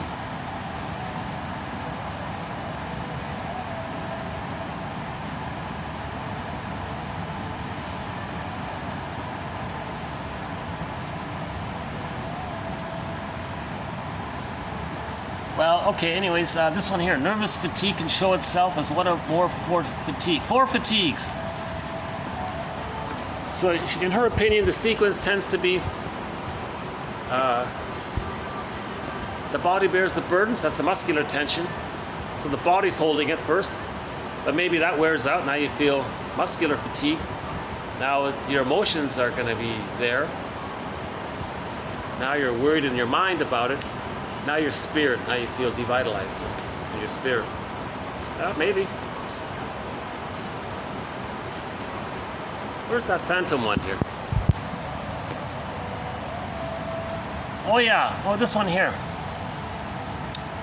Those who had suffered humiliations in childhood, many of these individuals were compelled to shift their energies from self-realization toward actualizing their grandiose selves, their glorified selves, okay? And then they chase the phantom of glory, right? And in the process, they're going to be driven by the need to one-up others or to shame others, etc. That's the phantom of glory. That's a good one. I think that's a good one, the phantom of glory. So those with the bully pattern, the Iago pattern, they're chasing the phantom of glory. Karen Horney calls it the search for glory. I think it's the same idea here. Yeah.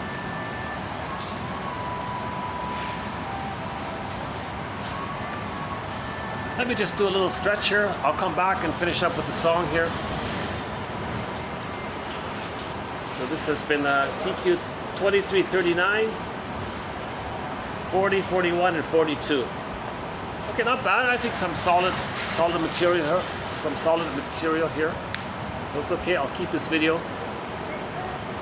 I'm keeping the video for the quotes. Sometimes a quote seems okay. Should I put it in the honorable mention pile or keep it in the, or leave it as a TQ designation? I think these are all worth TQ designation. Yeah. A little bit of my, a little bit of search on my part for having consistency. I want the best of the best quotes to be in the TQ pile. So I have two piles of quotes in 1001 Windmills of the Mind. The TQ quotes represent the best of the best. So we now have over 2,300. Another 2,300 are sort of honorable mention quotes.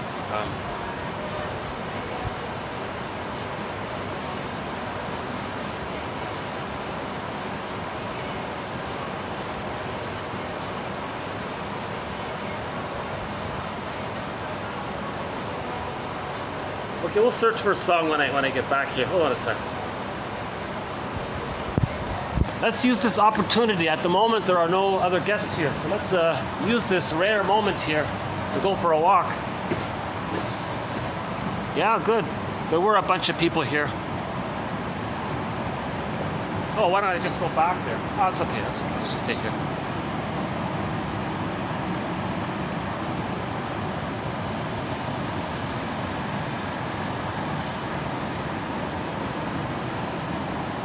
So when we were children, we were little gods, right?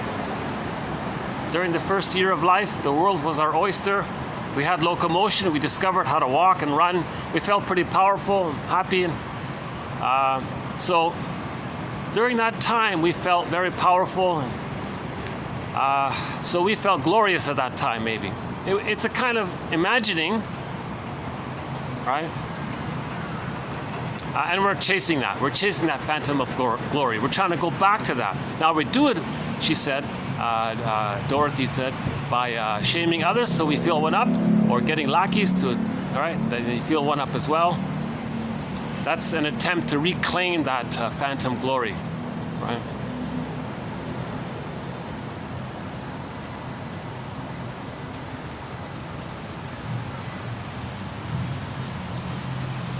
Why don't we visit the fountain here?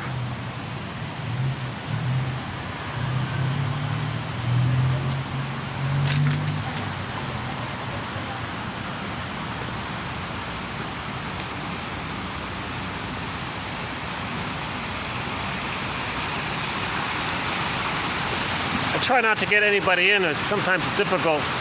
But how's this? There's the water here.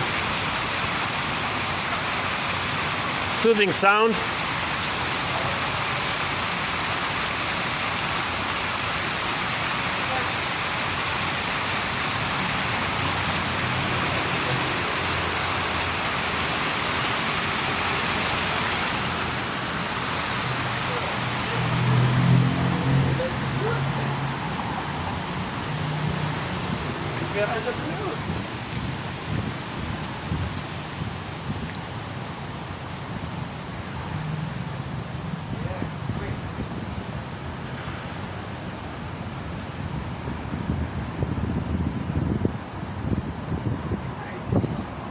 Yeah, so today's video had an emphasis on the issue of the physiology of the nerves, right? So Claire Weeks talks about the nerves, and that one by the first one, the one after that was a Trumbull as well, about the vagal nerve.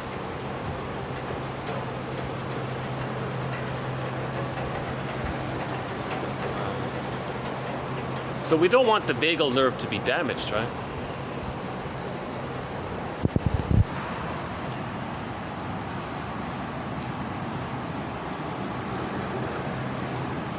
Oh, speaking of beverages. Oh yeah, I'd like to add a new companion beverage to 1001 Windmills of the Mind. It's a plum wine, a very nice plum wine. Only 9% alcohol. So it's not too strong. It's sweet and a little tart from the plum. It's just right. The alcohol preserves the flavor, the freshness of the fruit. So it's really a good fruit wine. Not expensive. So that's why I'm including it in our collection here. It is called Mingguo Jiwu. I'm not sure how to pronounce it exactly. Mingguo Jiwu. It's shown as one word. It means plum wine. So this is our fourth companion drink. This very nice plum wine from China. And I actually brought it because I thought I might forget it. Forget how to pronounce it. Hold on a sec. So, yeah, here it is. Okay, here it is here. Can we see it here? This is our new companion drink to 1001 Windmills of the Mind. It's showing up here. It's called Mingguo Jiwu. Let's see. Showing up here. Let's get some more light here. Hold on a sec. So I've tried several plum wines. This really, I think, wins it for me. It's not too. See, the other plum wines, they're way too strong. It kind of wrecks it. It defeats the purpose. You don't even really enjoy the fruit. It's just way too strong. This one, you really enjoy the fruit here with this one. Okay, let's see. Let's see if we get the spelling here. Showing up here.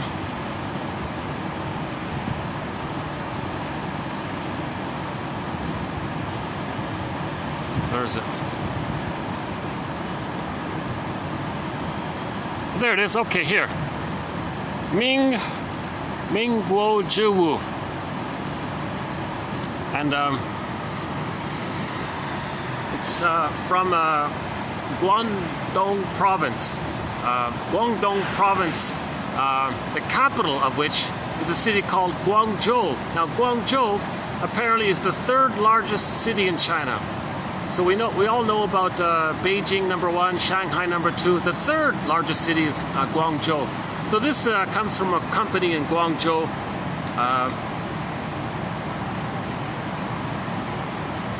Yeah, so this is from the Guangzhou company makes this. Very nice. There's no English here on it, but there it is there. This is our new companion beverage to 1001 Windmills of the Mind. Very fruity, a natural, normal, natural. I don't really taste chemicals in it. Yeah, I don't taste any chemicals in it. That's why I like it. It's not expensive. It's about $4. It's a 180 milliliter for about $4 Canadian. Maybe $3 euro, I guess, something like that. So roughly $3 euro. That's a great deal. So I'm very glad to add this nice plum wine, this nice Chinese plum wine, very nice, to our collection of companion beverages. So that's the fourth. So just a complete run of our companion beverages to 1001 Windmills of the Mind. It's the first one of them is a tea called Egyptian Licorice Mint. But you need the 3 words there, Egyptian Licorice Mint tea by the Yogi Tea Company. That's a great tea. Holliner's non-alcoholic beer called 0.0 from Munich. That's a great beer. If beer is liquid bread, then this is like fresh, liquid, fresh, wholesome, right out of the oven, natural organic bread. It's a really nice drink. It's really the only non-alcoholic. I think it's the best non-alcoholic drink out there. The third one is a Marlu Love apricot wine, another wine from the Czech Republic. Very hard to find. I keep searching for it. It's a lot of people, you can't order it, or it's just a lot of complications getting it, but it's a wonderful wine. It's apricot, and also it's not too expensive and not too strong, similar to our plum wine here. And now our fourth companion drink, the Mingguo Jiwu, meaning plum wine, Mingguo plum wine. Wait a minute. It's a plum wine, right? It's called Oh, okay. Oh, the name of the plum wine is Mingguo Jiwu plum wine. Well, that's it. Okay. Mingguo Jiwu plum wine. This one here.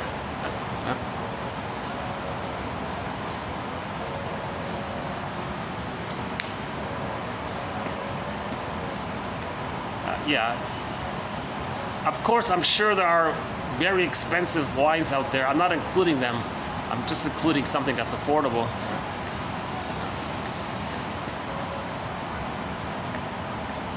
And we'll add other companion beverages in the future. But these 4 drinks have kind of provided me, I guess they've been sort of a teddy bear for me. They've provided some comfort for me over the past 2 years making these videos. Yeah, they've been a big help, these drinks, yeah.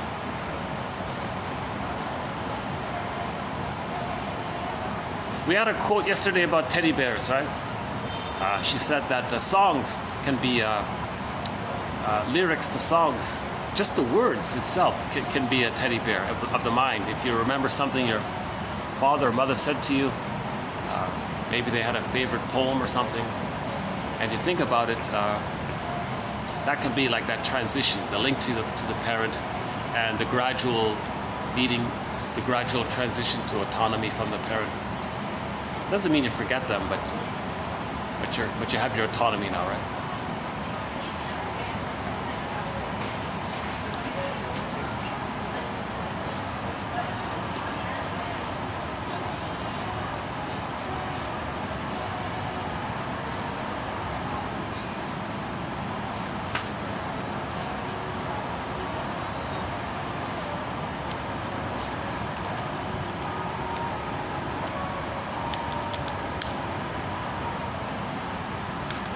So let's wind down. Let's close up with a song here. I used to just pick the songs in advance, but lately I haven't been doing it. So let's see. We can play some Anne Shell. What about some Anne Shell here? Borderline. How about this one? Anne Shell is one of our musical voices. It's a shame and it is. Oh yeah, why not? We talked about marriage therapy. This song is about marriage. This song is about a couple in trouble. The marriage is on the rocks for these two. And so they said it's the marriage is on that borderline of staying together or breaking up kind of thing. So she's praying. She says, "We've got to calling all angels. We've got to save this marriage, save their souls." Yeah, okay, good. This fits our last quote here.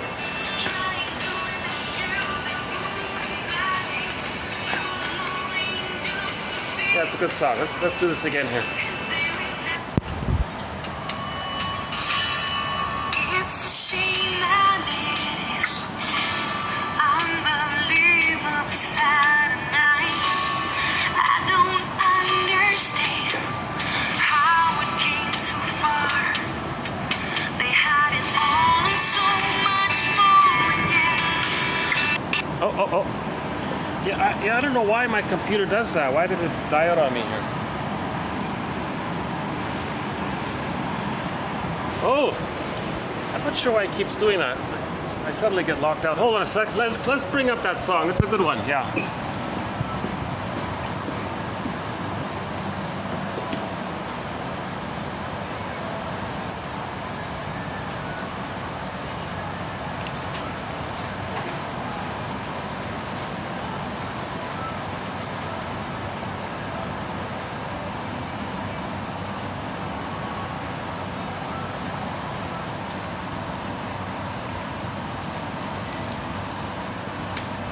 No.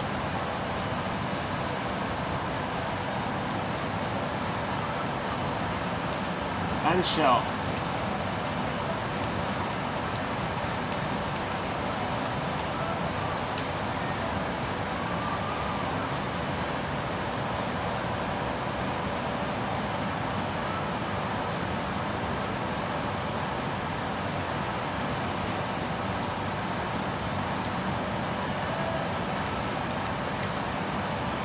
So this song is in reference to our final quote here about the couple.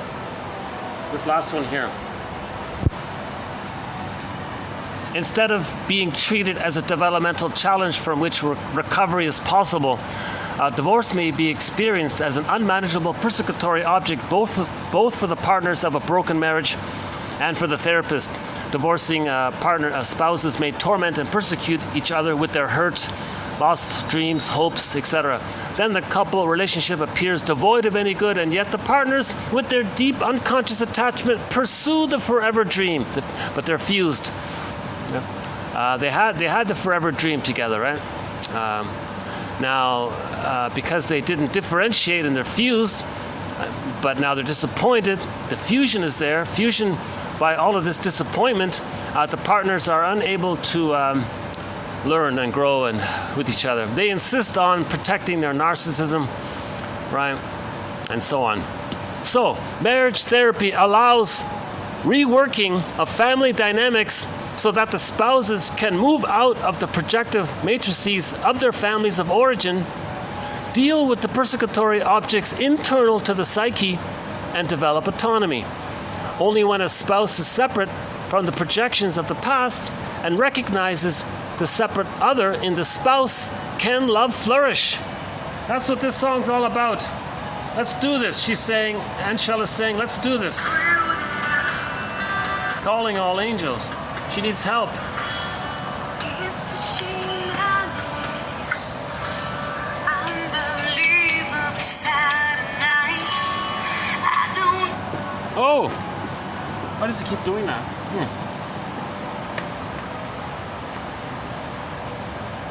Well, I guess I'll just stay here now. Oh, jeez.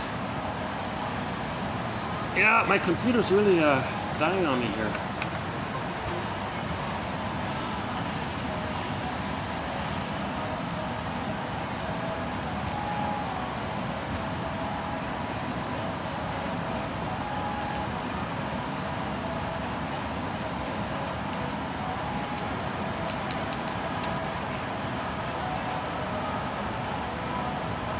Let's try again.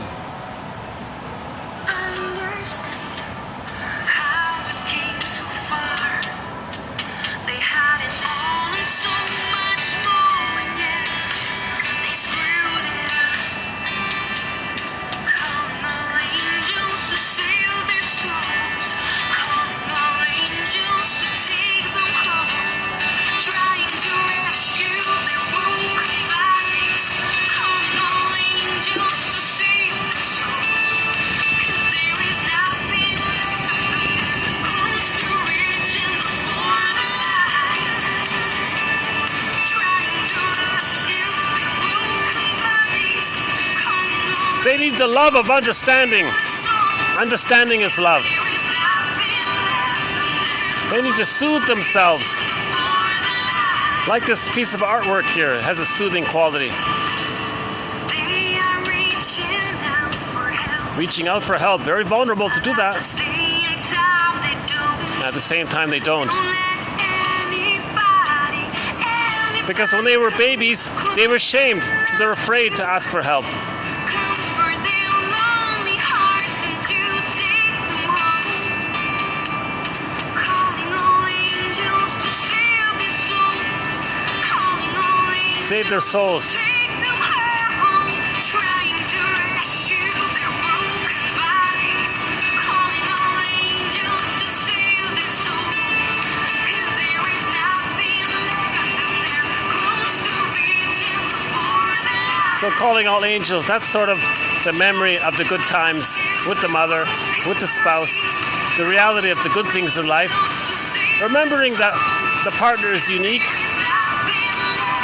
and the person themselves are unique.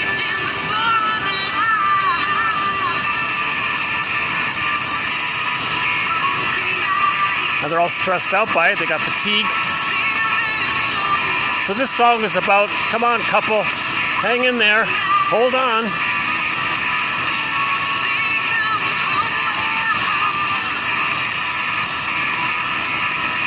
We can save this marriage.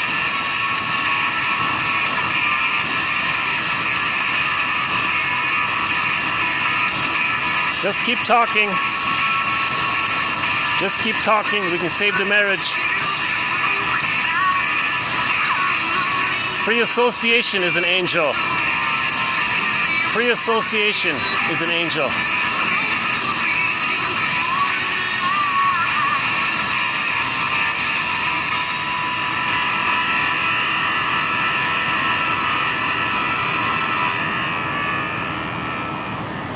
I thought that was a nice song. She's wishing best wishes for her friend's marriage. So she wants to see her friends stay married. Okay, any final thoughts here? Oh, here's the elephant. I like this little hedge here. There's cute little, two little elephants there showing up here.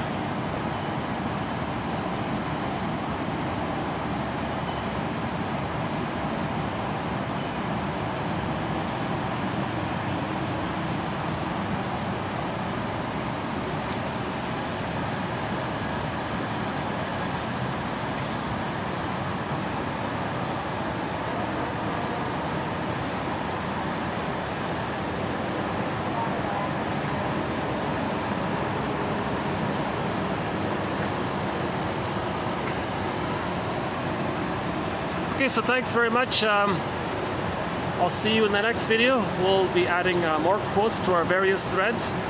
So today's thread was on anxiety and shame. So that's two of our threads, shame and anxiety.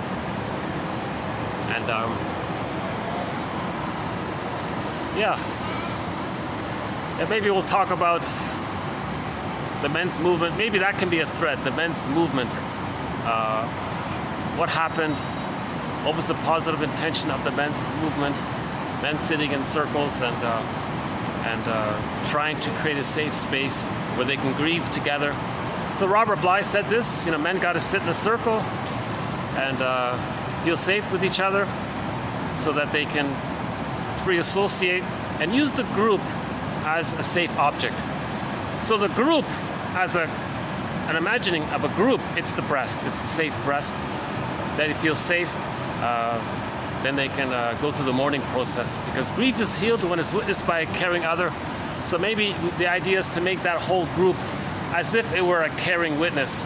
It's hard to do because everyone is in pain, but the ritual of sitting in a circle, calling in the directions,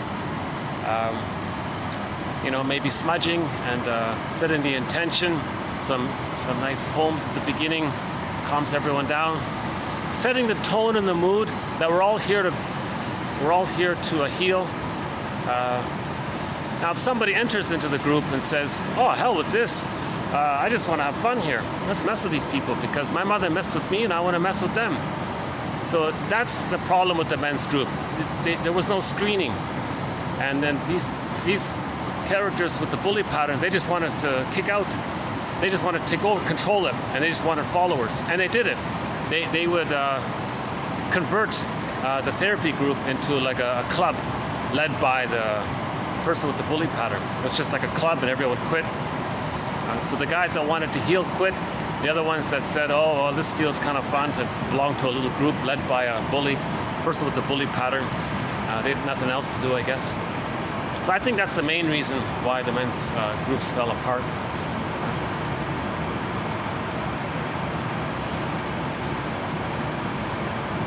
But the tiny sliver, the tiny little glimpse I have of it, it felt very promising. It felt like there was there could be immense hope with it. There's immense potential to the idea of it. But here's an experiment. Just ask a few men at midlife, you want to sit in a circle and start a men's group. We'll follow a format. There's protocols. We'll teach each other how to make I statements. That's all we'll do. All they do is make I statements, really. Oh my God, they're gone. They're flee. They'll make some excuse and they're gone. So again, that fear of vulnerability is because when we were babies, we were vulnerable and we were shamed. So to bring up that vulnerability again triggers the shame, fear. So Masterson's axiom: self-activation, meaning you want to heal. Okay. You want to make an I statement. That's self-activation. That's going to trigger the abandonment depression, the shame and the humiliation from childhood. Because of that pain, there's a defense mechanism engaged, some way to squelch the pain. So one of our key quotes is from Masterson: self-activation triggers abandonment depression, which leads to defense. That's a key one there. Self-activation triggers abandonment depression, meaning the massive anxiety, the shame, the humiliation, the hopelessness, the helplessness, the anxiety, the fear, all of that. And then because of that, whenever there's lots of anxiety, we use a defense mechanism to squelch the anxiety. So you ask your friend, you want to have a heart-to-heart conversation? Oh no, I'm busy now. I gotta mow the lawn. Or they'll make up something on the spot to deal with the anxiety, to escape it. So men and women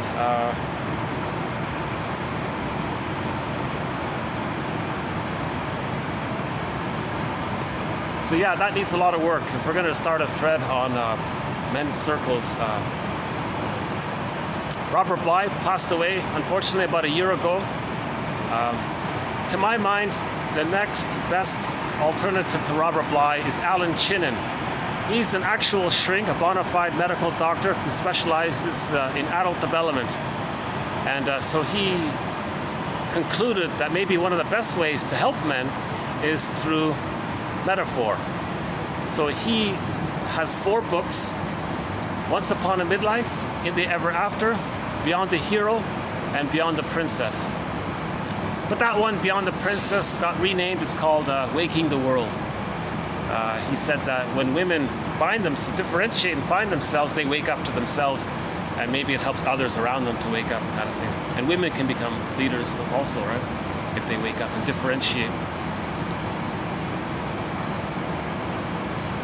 Yeah, Alan Chinen's those 4 books have won a Golden Windmills of the Mind Award. Right? So we mentioned Stepping Out. That has won a Golden Windmills of the Mind Award.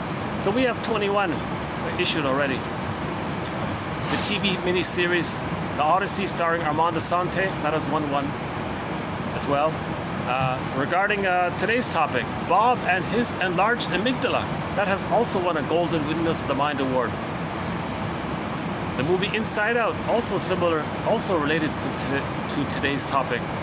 The Disney film Inside Out. You saw fear and anger at the console because the baby felt fear. Joy and sadness, the golden ball went into the unconscious world. So we saw the two worlds in that movie, in that animated film, Inside Out. So the earth opens up, this core gets sucked down into the shame.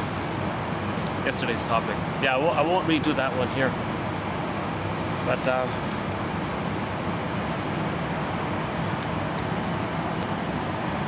patio lanterns. Oh yeah.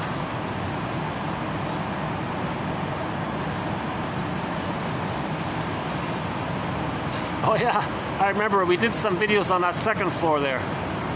I'm feeling nostalgic already. We did some videos inside on the second floor, a couple here, and a couple were done in there. And today we did two over here, on the outside part.